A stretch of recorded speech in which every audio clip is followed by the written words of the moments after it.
shows nothing. Southeast winds 10 to 15 miles. There we go.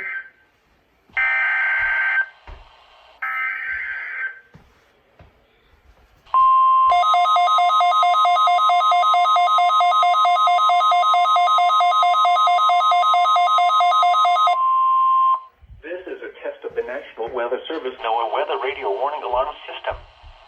This test is conducted every Wednesday between 11 a.m. and noon local time, unless there is severe weather in the area, in which case the test is postponed until Thursday.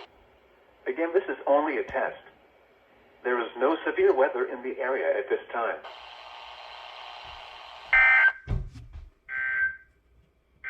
Chance of showers. Lows in the upper 60s. Southeast winds 10 to 15 miles an hour. This is a test of the National Weather Service NOAA Weather Radio Warning Alarm System. This test is conducted every Wednesday between 11 a.m. and noon local time, unless there is severe weather in the area, in which case the test is postponed until Thursday. Again, this is only a test. There is no severe weather in the area at this time.